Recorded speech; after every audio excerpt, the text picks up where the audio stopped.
Now political discussion and more than a little audience back chat on the show presented by Johnathan Dimbleby.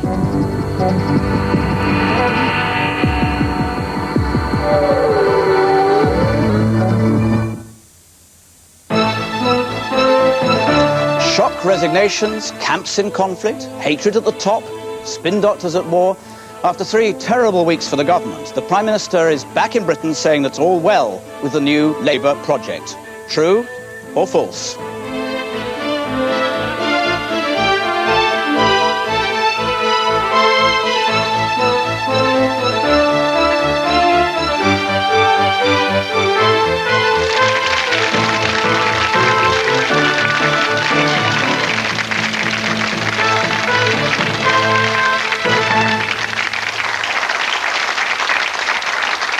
Good afternoon and welcome to the first programme in our new run. If you are a normal human being and not a political junkie, you might wonder what on earth's been going on over the last 3 weeks. Peter Mandelson resigns, Geoffrey Robinson does the same, and a little while later the Chancellor's press secretary goes as well. All of them insisting that they've done nothing wrong and blaming the media for their downfall. There is charge and counter-charge, leak and counter-leak, plot and counter-plot. And at the heart of it all, New Labour's spin doctors, those media manipulators who were supposed to avoid this kind of mess. As it is, the government's image has been severely dented. For the first time, a rash of opinion polls suggests that the voters are starting to ask if New Labour really is all that it's cracked up to be, honest, trustworthy and the rest. This morning, Tony Blair insisted again that his project is still on course, that he knows where he's heading, and that he won't be diverted from what he's called the third way. So, what's been going on, and what should the Prime Minister do about it? With me, the former Think the Unthinkable Minister, Frank Field, the would-be Mayor of London, Ken Livingstone, and the poacher-turned-gamekeeper, once a reporter, now a New Labour backbencher, Ben Bradshaw. Listening to them and then saying what they think of what they've said, our audience, as usual, drawn from a cross-section of the voting public. Frank Field, first of all, I outlined there the sort of chaos there must be in many people's minds about what on earth's been going on. What do you think has been going on? I think part of the problem is that up until the last election, there was considerable emphasis on what individual ministers were getting up to. And therefore that's actually opened us as a new government to a similar style of politics. And one of the problems the government faces, and it seems strange for a Labour backbencher to say this, is there isn't actually an opposition in Parliament. And therefore there's no sort of real pulling together of the government, putting over what its achievements are. And indeed in that vacuum, the stories which you've been talking about dominate the headlines rather than some of the very good things which we've actually been doing. So I think in a sense we're suffering from the success that we had prior to the last election.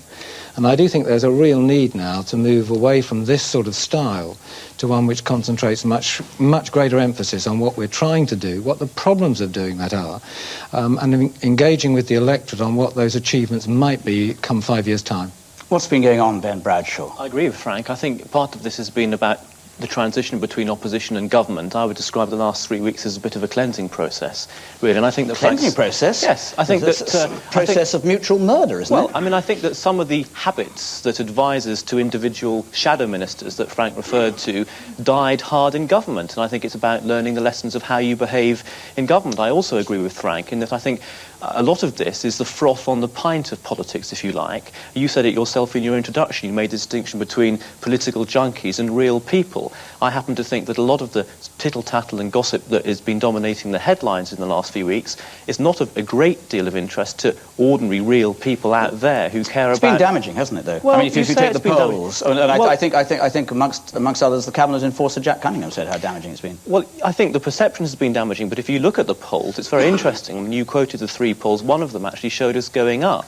And our lead against the Tories is bigger than it's ever been, and at record levels for any government at this stage in its term. Ken Livingstone. Well, I think there's nothing new in this. If you think back to the 50s and 60s, how someone with all the talent of Ian MacLeod was destroyed, not by the Labour opposition, by the backstabbing from other Tory MPs. The difference is, instead of 4 political programmes a week, we now just probably have something like 40 or 50. It all gets magnified. I think also Labour's got a particular problem. In all the run-up to the election, it was about how to win. I don't think enough detailed thought was put into how you will actually govern. And it was all about how will this play with Middle England? How does it go down with the focus group? Will this score well in the polls? And I think, in that sense, as my colleagues have said, the lack of an opposition means some of the spin doctors have been able to indulge themselves. We think we're going to win the next election. I think virtually every Labour MP in their heart believes, however bad we are, the Tories are so much worse, we can't lose. Now, that's a fatal weakness.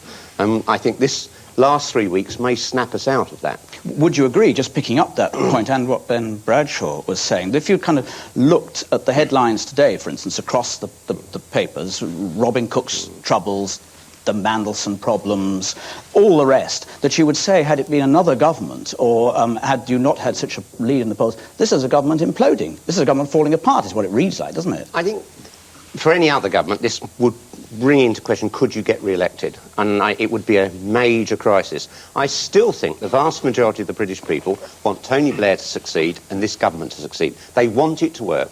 They're giving us a benefit of the doubt that they wouldn't have given to our predecessors. You've all picked on the question of spin doctors. Frank Field, you've been a victim of spin doctors by your own account, and you call them a cancer. Why a cancer? Well, I thought that it was detracting from the sort of politics that the panel here is actually talking about. And if I could just pick up on one point that Ken said, I think one of the reasons why we think that we will win next time is that even when we are through in a bad patch, as you politely described it, Jonathan, over the Christmas period, what it does is actually remind the voters of what the Tories were like. So the normal process of behaving badly and the other side gaining is actually not actually operating at the moment. But let's stick with a particular point. Here were you being done over, as you saw it, by the Chancellor's press secretary, who's now gone, Charlie Whelan. What was he... People need to understand what goes on, because there's so much... You get ministers saying, oh no, none of this ever happens. You get journalists saying it's all happening. What was that guy and others doing? What was Peter Mandelson, who you accused of briefing against Chris Smith and David Clark, because you said he wanted their jobs? What actually happens? What goes on? What have they been doing that you knew was happening? Well, I think you've got actually journalists here who might later on actually tell us what it's like being on the receiving end of these sorts of stories. I think the good thing is that those people have gone. I think it is also important to realise that by sheer chance, we've actually built this process into the system. If you go back to the first Labour government, special advisors were there actually about policy. There were people who were incredibly knowledgeable, would actually help the minister brief himself and join with the civil service to promote policy. We've now got I think every minister wants actually to have their own spin doctor.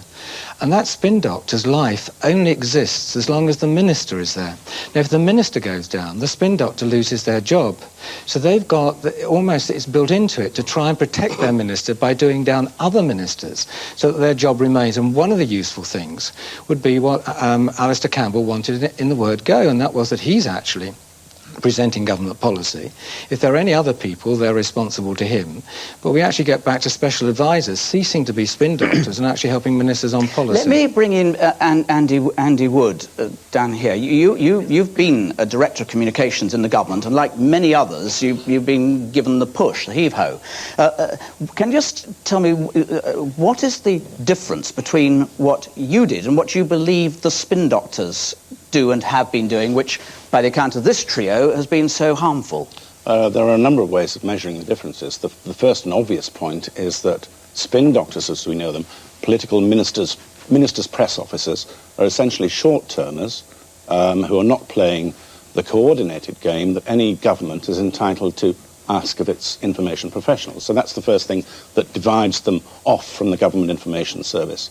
The second thing, as Frank Field was saying, given that you have hitched your wagon to what you see as a rising ministerial star, if that star starts to plummet, you go down with it. The temptation, therefore, to play faster and looser with even nastier little nuggets about the opposition, the people, not the formal opposition, but the opponents, the people who are trying to beat your man or woman to the cabinet table. It's not just that they're better because they're flasher at doing the job than people like yourselves. No, they're not better. I mean, if you look at the mess that the government has been in and the distraction from major policy areas that all the furore about Whelan and before him Derek Draper has caused, you'd have to ask yourself what really was the truth behind the now shown to be myth of Labour's professional handling of the media. Let me ask you, Steve Richards, political editor of the New Statesman. You walk the lobbies a lot.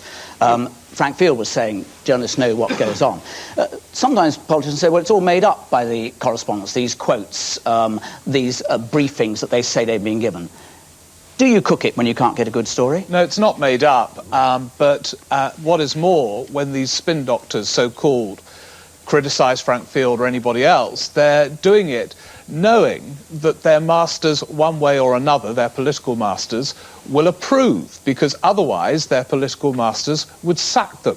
And that's why, on one level, I think it's a great red herring, this spin doctor obsession we've all got, because there's no doubt at all, if you take the case of Charlie Whelan, Gordon Brown's press secretary, if Gordon Brown was thinking, what the heck is all this going on in my name, you know, sources close to the Chancellor, I must get rid of this guy, or he shut would him have up. done so. Or shut him up. Shut him up. So similarly with Alistair Campbell, the obsession with Alistair Campbell, I could assure you that his style might be more confrontational than Tony Blair's. Tony Blair must approve of it, or else he would sack him. And so in that sense, they reflect the wishes and the views of their political masters. If you, Ben Bradshaw, listening to those two accounts and what Frank Field is saying, a lot of voters are going to say, what a tawdry bunch of selfish, self-seeking, competitive egos running the country. What are we talking about, political journalists? Or no, I mean, that was, no, a bit serious. I think you knew what I was saying, Mr. Bradshaw. I would never be so rude about Steve Richards, who's one of the best. No, I mean, I think the problem lies in our lobby system, and I've long believed this. I think our lobby system, which pick up on his particular point, if you would. Well, yes, he is saying that what is happening, these spin doctors are being used by ministers who either want to do one another down or can't stand one another's guts or whatever it might be, to advance the cause of their man versus the other guy. But if what you say is right, how are they able to do that? They're able to do that because of our lobby system of non-attributable briefings. And it's very difficult to explain. We have a unique system in this country. Frank, I think it was, is absolutely right. He says we should go back to what Alistair Campbell wanted at the beginning, on-the-record briefings, ministerial interviews, none of this off-the-record briefings where people can slag each other off. Hang about. Are you really saying that these ministers and their spin doctors are so feeble they can't help themselves as a lobby there? They feel they've got to go out and deliver to the lobby these poisonous words about one another. They don't have to use the lobby if they don't want to. The lobby would just have to go home then. No, but I mean, the lobby is a self-perpetuating, incestuous thing. It's a bit like the Beltway in the United States, and I think there's a real danger here for the media, in that the obsession of the media with this kind of who's in, who's out, the kind of tittle-tattle stuff, will divide people from what they're really worried about in their everyday lives, in their real lives, in the constituencies. We have, perhaps at the most serious end of this, is the view that has emerged through this process that there are two camps, notably between the Treasury and Number 10, the Prime Minister and Mr. Brown. Ken Livingstone, do you, when you read about that, do you say, yes, there are clearly divisions there, or do you say it's tittle-tattle? No, I mean, there clearly are. I've had young people complain to me that when they've gone to be interviewed for jobs in Number 10 or in Number 11, not interviewed directly by Blair or Brown, but by people working for Blair and Brown, the question is, what can you do for Tony? What can you do for Gordon? They don't seem to say, what can you do for the Labour government as a whole? And I think part of this is because there's an assumption that's drifted into politics that after the next election victory, Tony Blair is going to retire and make way for someone else. And I think if it's thought that there might be a leadership election 5 or 6 years down the road, people start building up their camps. And I think one of the best things Tony Blair could do would be to make it clear to his colleagues that he intends to serve through about 20 years, like Clem Attlee did, because that would put this issue to bed. I expect most of us will be in our graves before there's another Labour leadership contest. Let me go back just briefly to Steve Bradshaw. The latest version of this disagreement is that John Prescott is in cahoots with Gordon Brown to try and arrest Tony Blair's urge to intensify his relationship with the Liberal Democrats. And you get sources, these so-called sources, whoever they are, saying the balance of forces has changed in the cabinet, sources close to Gordon Brown. Do you have to take that sort of stuff seriously? It comes out of your kinds of paper. Really? Oh God! Well, I was just going to say, not particularly seriously, but if it's from our paper you should take very your seriously kinds indeed. of paper. Every word of it should be taken very seriously. No, I think some of that has been overplayed in recent weeks, although I do think the Mandelson departure was hugely significant. But what I think is much more important about all this spin doctoring and who's slagging off who, because I think Frank Field, frankly, as a minister, would have been slagged off if Charlie Whelan hadn't been there. I have to say that, Frank, but I think where Frank Field, in a way, is a victim, and where I think there is a real problem, is this, that sometimes I think this government still mistakes presentation for policy. And I remember when Tony Blair appointed Frank, it was listed as one of his great achievements in the first 100 days, as if the appointment in itself was, if you like, a radical policy. And then when he launched his welfare green paper, it was presented as the greatest, most radical moment that there's been in the history of British politics, just about, when I think even he would admit it wasn't. I think that's much more dangerous, in a way, the spinning on policy, than who is falling out with who. But how damaging is it, can I ask you, Ben Bradshaw, when we read today, and what must be appalling, as it were, for the inverted commas victim, the Foreign Secretary, that he hates Peter Mandelson, that he can't stand and has had a long-term feud with the Chancellor. First of all, does that reflect reality? And secondly, more important, isn't it damaging in any case if people believe that this is the case? In this case, the source for that is not a spin doctor, it's not even an unnamed minister, it's his former wife. Well, I mean, I don't know how helpful it is to sort of comment on what is essentially gossip and tittle-tattle written by someone who's clearly very, very angry. I think Robin Cook should be judged on the job he's doing as Foreign Secretary. I think we have a very important choice in this country. We can go down the American route, where all we talk about is personalities and people's personal flaws and whether they've had an affair or haven't had an affair. I mean, we would have not had most of our good Prime Ministers, Foreign Secretaries, Home Secretaries, if we'd wanted people who had absolutely no skeleton in their closet whatsoever. I think that's a very dangerous route to go down. We want the best people in politics and the people who are best at doing the job. One more thing, given precisely that, it is widely thought in New Labour that Peter Mandelson is a star, and the star has now fallen, and he ought to be back on stage very quickly. But there's been some comment, Frank Field, about the speed with which his apparent rehabilitation, in inverted commas, has occurred. Do you welcome him being right back in the fray so swiftly, or do you think that is a judgment that a good spin doctor wouldn't have made?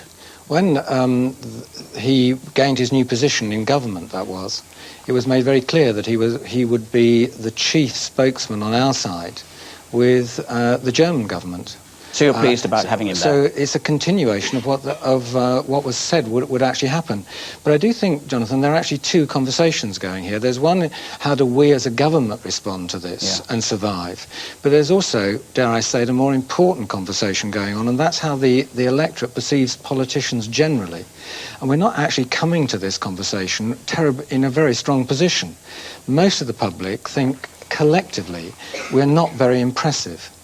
And to have yet more rounds of these tales about our human frailty undermines still further the position of politicians, which itself in the long run is deeply damaging to the process of politics. Because how many younger people, there are some younger people in the audience, would actually want to come into politics when they actually see the whole political debate being conducted in these terms? It's fine, you get through it one week, next year. But if we're thinking about what do we hand on to grandchildren from our performance, then I think the long term is actually very worrying for politics in this country, that we're down at this level all the time. Let's look at what Tony Blair hopes will be the long term. He's back in the country. As I was saying at the beginning, he says the project's back on course, not old Labour, no return to old Labour. The third way is in vogue. Ken Livingstone, that's settled then, isn't it? Whatever you from the sidelines might wish to murmur. Well, we don't know what the project is. I mean, there's reference to the project. We're told in some papers it's about an eventual merger with the Liberals or breaking the link with the unions. Well, if that is the case, then Tony Blair would be in a small minority amongst Labour MPs. There isn't a support for that. If the project is about modernising Britain and all its antiquated institutions, we can go along with that. And I think one thing Tony Blair should make a clear statement fairly soon about what his long-term intentions with the Liberal Democrats are. Because if the project is to merge, we need an honest debate about that. I don't think it is. I think if in some future parliament they held the balance of power, you'd want to work with them to keep the Tories out. That's a very different matter from a full merger. Do you accept, though, that that he is on course, and what you don't like about what he's doing is a minority view that will not be heeded? Now, I would have thought something like 80% of Labour MPs would broadly support the Keynesian policies that John Prescott was arguing for. And a lot of the people that are known in the media as being... You think Prescott's not with the Prime Minister? I think Prescott clearly is much more committed to our traditional values, but I think the majority of Labour MPs are as well. That much more interventionist, redistributionist approach to politics. Do you know what the third way is, Ben Bradshaw? It's about the practical and pragmatic implementation of our manifesto promises. That's what this government is about. And, I mean, everything that Ken said is... Forgive me. If you said that means doing what we promised to do, which any government would therefore say we're the third-way government. What Ken, if he'll forgive me, is suggesting is that we shouldn't do what we promised to do, i.e. we should change course, we should break promises. I didn't stand for...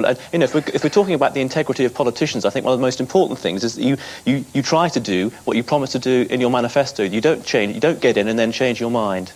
Is the third way a winning way, Frank Field? Well, I actually slightly agree. I think with actually both of them, if one diagnoses what they say, and that is that none of us actually here know what the third way is. Only the Prime Minister knows. Only the Prime Minister knows. What I've taken it to be is it's actually a new style of politics rather than actually a new presentation of policies, and that is that he's adopted what everyone here would say be very sensible, but for lots of politicians it's a huge jump to make, and that is that if one's trying to get agreement across parties in the country for radical change, then one's actually really happy for lots of people to help in that process, whatever party they come from. And therefore I assume the third way is actually about the process of building coalitions rather than actually coming up with somehow a new approach to policy. So it's not to do with delivering on health or education or on welfare, social security, crime. It's about seeking agreement so that one can deliver more effectively in each of those areas. I think Ben is absolutely right. All of us feel very strongly that when we face the electorate again, we actually want to do that with our heads high, thinking that we've actually made a major change to the life chances, particularly to those at the bottom of the pile in our country, that we're actually much more able to earn our living in the world, and all those things, and that the means of doing that will be to seek agreement across parties where that's sensible to do so, rather than emphasise differences. That sounds fine and dandy, but if you are, say, at the bottom of the pile, you might be saying, in order for them to deliver to us, they have to spend a great deal more. Well, if you are the new Labour new voter who came from the Tories and doesn't like high taxes, you may say, hell, delivering to the people at the bottom of the pile is not in my interest, and that causes real dilemmas, doesn't it, for government? And just saying, well, the third way is going to get us through that doesn't get you very far. Well, there is a dilemma, because if you look at the polls, the most worrying thing, I think, for us as Labour members is that there's a swing against us amongst our core supporters. And the poorer those people are, the more significant that swing is. Now, you then pose, well, how do you help them in this one not spending more money? Well, if you, again, looking at the government's record, the Chancellor has redistributed £3.5 billion from the privatised utilities for welfare to work. Now, if you look at what's happening there, we are actually finding very large numbers of people, when they're actually given a job to do, disappear from the rolls. So there will be very considerable savings in public expenditure. And I think the debate will be, I hope we would agree on this panel, that we want the savings thereby to be used for those who've done everything that's required of them on welfare to work, and they still don't fly. So we're only getting stage one of welfare to work. We're beginning to see some of the successes with people moving into work. We're seeing very large numbers disappearing from the rolls when they're told to turn up on Monday at 9 o'clock for a specific job. And the debate will then be about, will we be able to use those savings to help those people who find it immensely difficult at the task of getting back to work? Higher benefits for those at the bottom, but only, you're saying, out of savings, not out of new money. It's not actually about higher benefits. One's talking about how do we move what was a passive welfare state which just paid people money and forgot about them. We need to do that for all the vulnerable, and we need to raise rates for those. And the more effective we are of dealing with those of working age, of offering real opportunities, of making sure they are real opportunities and those who are fraudulently claiming disappear, then the easier it will be to raise benefits for those who actually can't participate in that process. We will pause there. We're going to come back to some of these things after the break. What's our audience going to think of what they've heard? We'll find out after the break.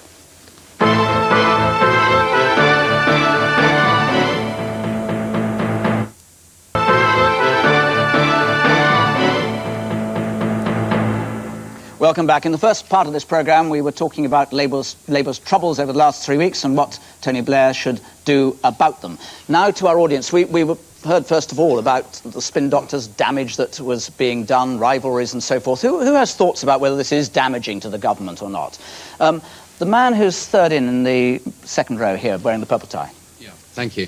I do feel that the main priority behind the government and what has been going on over the last week is that we're losing track of what's been presented to the public, what we're giving to the people as the Labour Party. I think that... Are you Labour Party-ish? I am Labour Party. I'm a councillor in the London Borough of Hackney. Does this frustrate you, what's been going on the last week? It does indeed. What we as a party have been putting forward and actually putting into action, both up to date and April, October, new welfare, tax credits and so on and so forth, all of this is being lost. It's been lost by the fact that we're concentrating about what I see as internal Westminster-based problems, discussions, scenarios and so on and so forth. And I think that really we need to be getting out there and we need to be concentrating on those achievements that have happened to date. Yes, so there's other hands up over here. Yes, second in and the third row back with the black sweater. Are you at all worried that the appearance of the disunity in Labour will deter potential Labour voters? Well, that's a question for Ben Bradshaw. Well, again, I mean, both those two questioners really were about the public perception of where politics is at the moment. And I don't think we should forget that public perception is inevitably filtered through the media. And although the media might be concentrating on what they perceive to be the divisions and the personality clashes... But it's not entirely uninteresting if a senior cabinet minister very close to the Prime Minister feels obliged for whatever reason to resign, is it? I mean, you can't expect the media to ignore Mandelson's going or Geoffrey Robinson's going. You can't expect them to ignore, even however... painful and distressing the whole thing might be, when a book is written about the Foreign Secretary. No, absolutely not. But I think it's hardly a sort of media got-up plot, is it? No, but the point that the Hackney Council... What I'm saying is there's something happening inside. No, I'm not denying there's something happening, Jonathan, but I'm also saying that there is a media agenda here. It's very boring. I mean, I was a former journalist myself. I know it's very boring for journalists if governments are popular. They don't like it. They've got nothing to write about, so they write about tittle-tattle and gossip. OK, who was coming in? The man who's second in the second row there. I would think if there is a system whereby the government has got civil servants who are qualified in the field of advising government ministers, it would be OK then to have these spin doctors who will be asking for their own benefit by ditching others. You'd like to see an end to spin doctors altogether? That's it. Yeah, the guy sitting just on the edge here in the second row. Yes, I think that this government came in with all image. And when they came into power, the best policies. I was somebody who was voted Conservative all the time, and I switched to the Labour Party at the last general election.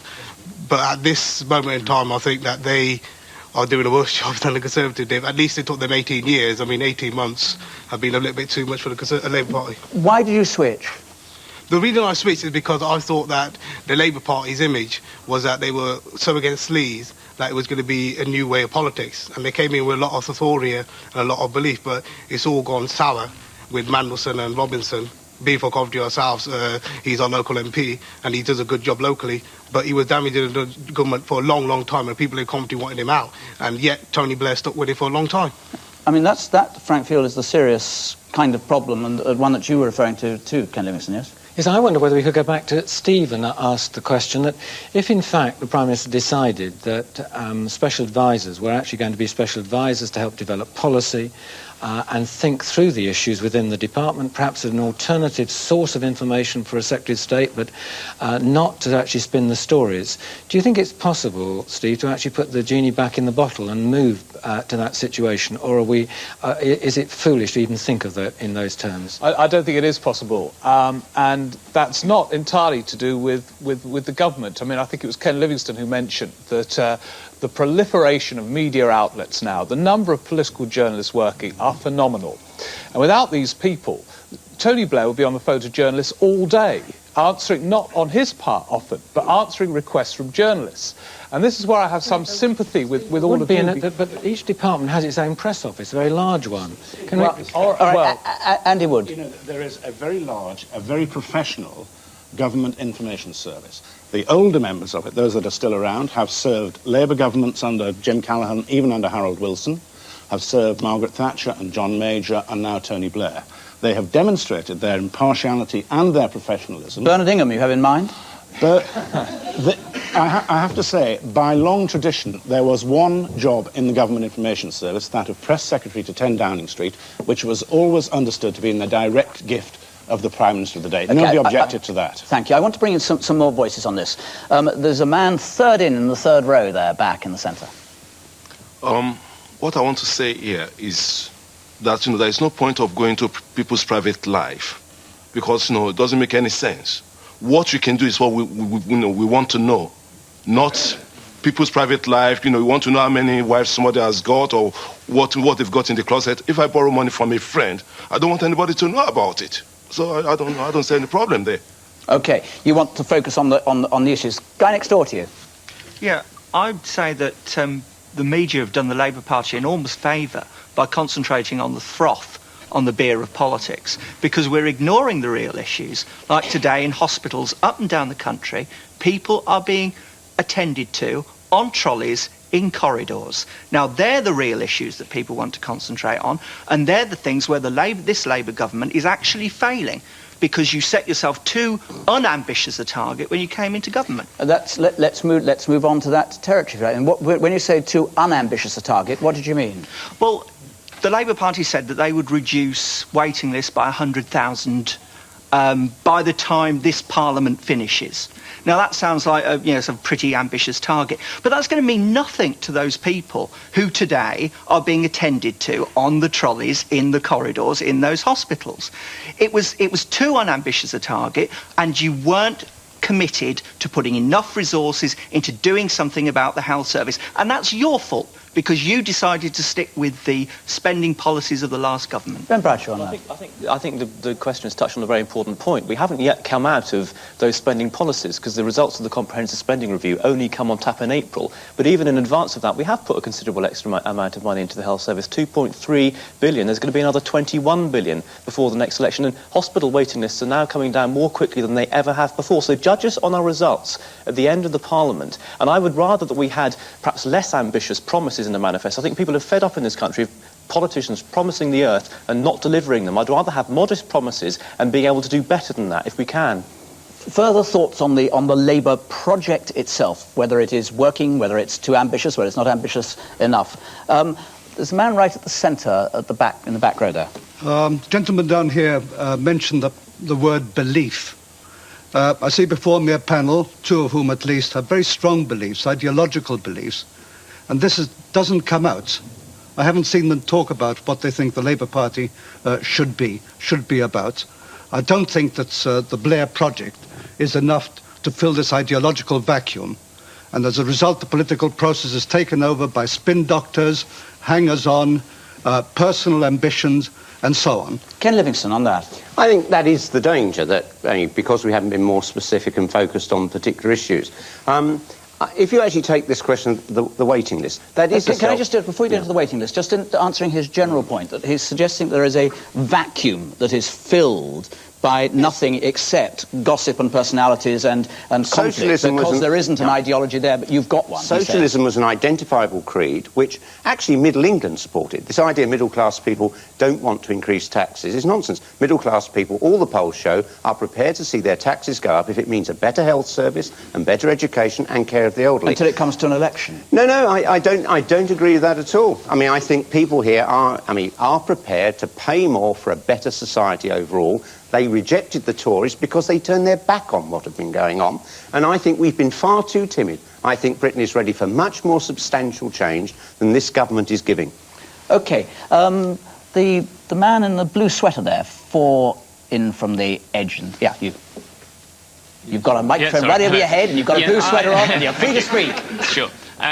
Going back to the point of not focusing on the issues, I think the key reason is not necessarily just the spin doctors, but I think there's a genuine fault line in the government. You mentioned yourself, there's two warring factions. There's Gordon Brown and his mates, there's Tony Blair and his cronies. And I think until this genuine animosity is actually done away with, in the sense that Downing Street is not big enough for the two of them, then the Labour Party are going to find it very difficult to actually carry out their policies. Now, when today Tony Blair says that that's absolute rubbish, that they have a closer working relationship and a friendship as well than Prime Minister and Chancellor have had since they first started the business, do you just say, well, he's just saying that? Do you not accept his word on that? No, I think he would say that, wouldn't he? I mean, judging by the comment that Ken Livingstone said. Can I just finish? The youngsters going along for a job at number 10 and number 11 are told, what can you do for Tony, what can you do for Gordon? That is genuine fact. That's what's going on there. And there is a genuine divide in this government, as there have been in previous governments. I'd be interested if you could name a single policy area where you think there is a divide between Gordon Brown and Tony Blair, or indeed anyone in the audience can. No, I think that what's happened, the divide has actually prevented policy from being carried through. That's why we're having people dying on trolleys. That's why school classes are getting bigger. That's why our influence in Europe is dwindling, because they're too focused on sorting out their warring factions. You think our influence in Europe is dwindling compared with under John Major? That's an extraordinary thing to say. You wanted to go on this question of the waiting list. The question put from the top at the back there was that it was too low a hurdle the government set itself if it really wanted to make a difference to the NHS. I think that implies more money. I think our manifesto, we set admirable objectives, but they were very low and achievable. We specifically only set objectives we knew we could reach. And I think a socialist government is driven by faith. I mean, for me, my belief in socialism is akin to what other people have with their religious beliefs. And you set objectives and you struggle to achieve them. If people see you're doing your best, they will support you. They don't believe you can achieve everything. But we've set such low targets we haven't inspired, which is why, as Frank said, traditional Labour voters are beginning to abstain. And we may get a drubbing at the polls in May. We could lose up to 2,000 council seats, and it will be Labour voters staying at home. Now, a lot of response from government ministers to the kind of thing that Ken Livingstone is saying is that means tax and spend, and to hell with inflation if a bit of inflation goes up. I'm putting it crudely, but that's generally... Who shares the view that it would be very unwise of New Labour to go down the path advocated by Ken Livingstone, that you've got to be... No, you've spoken before. Someone who hasn't spoken on this. Man just there, fourth in on this side here, wearing a blue tie. I think we have to look back to why and how the new Labour government was elected, on its promises and on its pledges in respect of taxation and expenditure. The reality is that we gave a very clear pledge that there would not be an overall increase in taxation, and that public services could be improved by redistributing expenditure in the way that Frank has described earlier in terms of the welfare reforms, but also by getting more efficiency and a better management of those services. And I think, in a sense, what we mustn't do is look back to the 60s and the 70s for the solutions. We've got to look for solutions that go forward, which actually begin to break down this false divide between private and public, the false divide between for yourself or by the community. And I think that's, in a sense, what the third way is about. And certainly as a councillor, what people say to me is we want better schools, we want better housing, and I believe that's what Labour's now delivering. But we mustn't set ourselves up to achieve too much too soon. 18 years of conservatism will not be overturned in 18 months. And I think we've got to recognise this is a programme for 5 and 10 years, and the Labour government should be measured on its performance at the end of 5 years and at the end of 10 years. Someone's perhaps given the best definition in the studio so far of what the third way is. Frank Field. I look forward to his advent into the House of Commons. I want to actually disagree with Ken. Not about his role, but what he's actually trying to think the Labour government should be about. Of course it's proper that people as Ken, as Ben and myself as backbenchers should actually try and achieve more than we're actually doing. But I think it's wrong for us here to think that we should have elected a Labour government specifically to behave in a certain way, to achieve what Ken now says are very modest ambitions. They might be modest now. They look pretty good, actually, when we had the Tories in. And to say that we should go beyond that. We only won the election. And I'd fought umpteen elections that we'd lost because we made specific pledges about income tax. We won it because we had Tony Blair as our leader, and I do not believe that by overthrowing either of those two things would either make us popular, would make us achieve more, or would ensure our further re-election. There's a young woman up in the back row here, about 7 in from the ears. You, ma'am. I just want to say, I think Frank made a very good point earlier on. People have been turned off politics because of the focus upon the vehicle and the ignoring of the message, partially by the media, partially by politicians getting a bit carried away with themselves and their role. And it's very easy to do, but the Labour government has done a lot. 18 months, we've had resignations, but how many resignations did we have during the Tory years, despite the sleaze and the problems that were experienced then? I think that in order to get people involved in the political process, we've got to keep saying we're doing this and we're doing well, and there are going to be times when the mark is overstepped. But that's all part of the difficulty. You never know when's enough and when's not enough. You just try and get the message out, tell people what you're doing with money, with education, with the health service, and hope that they take it in. Thank you. And there's one more just from another young woman just on the top of the back here. I'd like to lead on from what the gentleman was saying about the third way, and particularly related to Ken Livingstone's point about traditional values in the Labour Party. Do you not believe that the third way is about incorporating traditional values in the sense of social justice and equality, and applying that to modern society and looking at how society has changed, and then looking at how you constructively can present the policies? I can't, in fact, give you time to answer that, Ken, except in one phrase. Yes or no? I mean, if I understood what the third way was really about, I could answer your question, but I can only guess.